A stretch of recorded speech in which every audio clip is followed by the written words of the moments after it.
Neolife. Action. Neolife. Action. Neolife. Action. Bon, action. Alors, c'est Michel Aguet, directrice Ruby. Je viens de la Côte d'Ivoire.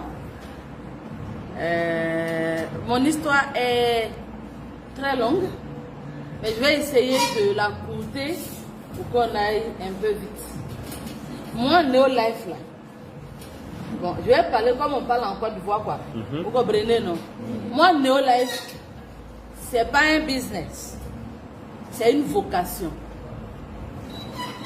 Neolife, pour moi, c'est au-delà du business, c'est au-delà de tout ce qu'on peut imaginer. Parce que si je suis devant vous, c'est parce que Dieu m'a trop aimé et il a permis que je puisse rencontrer Neolife. 2007, j'ai eu un cancer de sein et je me suis dit, d'où est-ce que ça vient? Parce que j'étais, je ne peux pas dire que j'étais une sainte, mais j'étais vraiment engagée pour le Seigneur. J'étais animatrice à la radio, je faisais rentrer dans l'église, je ne peux pas vous dire combien de millions par mes émissions à la radio catholique de Yamoussoukro. Même quand les prêtres ont besoin de... on m'appelle. Donc avoir un cancer pour moi, c'était inadmissible. Et j'ai dit au Seigneur, j'ai dit, mais pourquoi? Je lui ai dit, si tu ne me guéris pas, on va couper une yam. Couper une yam chez nous, ça veut dire que je vais laisser tomber affaire de Dieu là.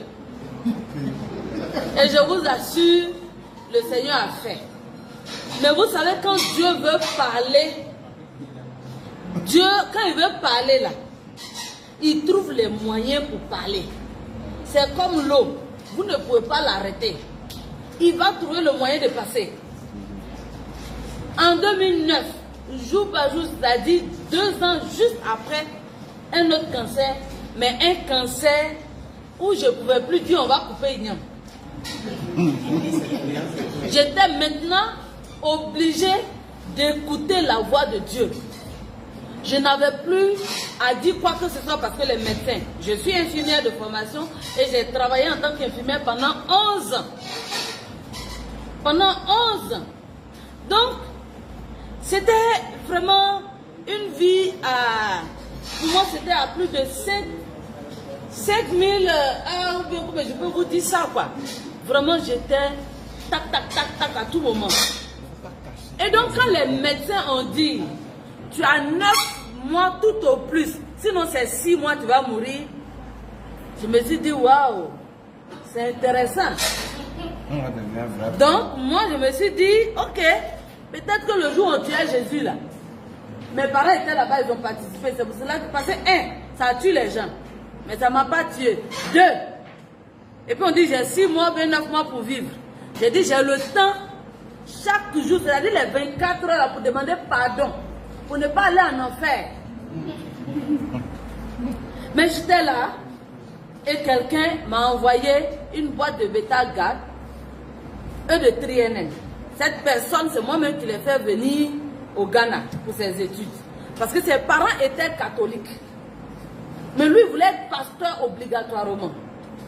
Et comme j'étais la présidente des chrétiens catholiques de Djoulabougou, c'est-à-dire un quartier hautement musulman.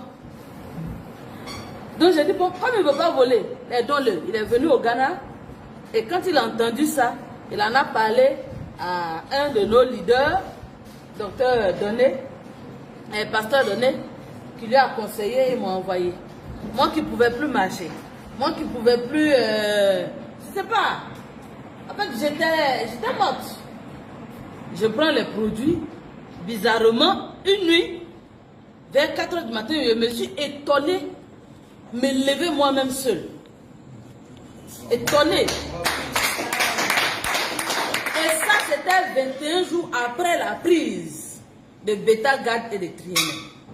Alors je me suis dit, il y a quelque chose qui ne va pas. Donc j'ai réveillé ma maman et je lui ai dit, Edia, tu veux quoi? Tu veux, puisqu'on m'aidait. J'ai dit non, attends. Je veux savoir si je suis morte ou si je suis ici. Donc, j'ai dit attends. attends. Et puis je me suis levée. Dès que je me suis mis sur mes pieds, ah là là là là là là, elle a été celle qui a crié le cri des musulmans à 4 heures. Toute la cour s'est réveillée. Il y a quoi? Elle ne peut pas parler. Elle chante, elle danse, elle pleure en même temps. Tout. Et j'ai commencé tout doucement. Mais toujours est-il que je ne pouvais pas croire toujours. Parce que je suis infirmière. On a reçu une éducation qui dit, si ce n'est pas là-bas, il n'y a pas d'alternative. Vous comprenez?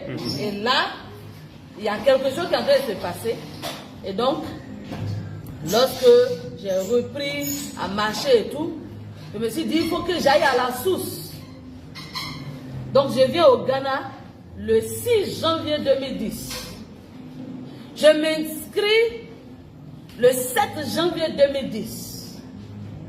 J'arrive, quand je passais la frontière, il y a un douanier qui était là et qui dit, donc il n'y a plus la terre où on va t'enterrer en Côte d'Ivoire, c'est au Ghana, tu veux aller mourir.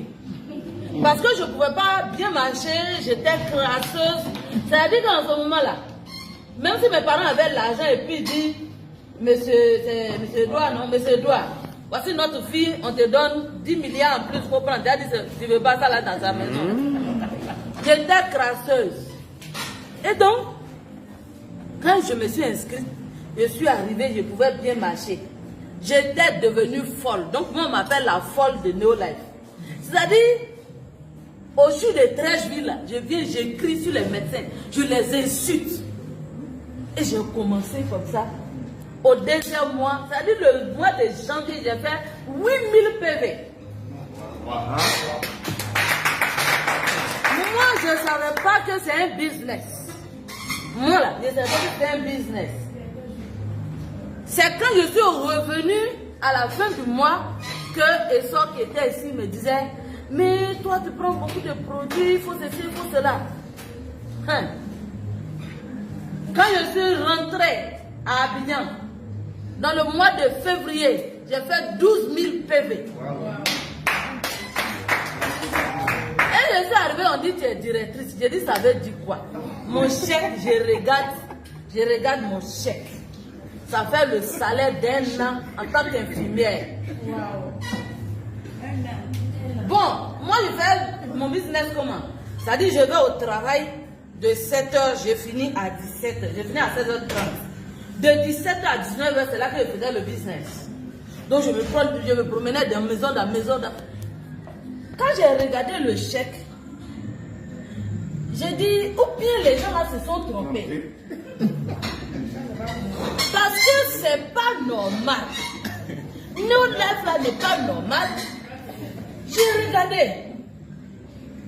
Bon, dans le mois de juin, j'ai écrit ma démission, j'ai déposé. Parce que si je prends 2 heures pour avoir le salaire que je gagne dans mon travail en un an, j'ai gagné ça en un mois, en prenant 2 heures.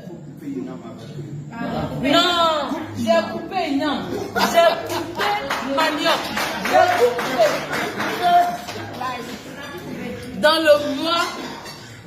Dans le mois d'avril, 4 mois après, j'étais directrice Safi. Et puis, je devais aller en Afrique du Sud. Wow. Je vais vous dire quelque chose. Il y a des choses qui sont là, exprès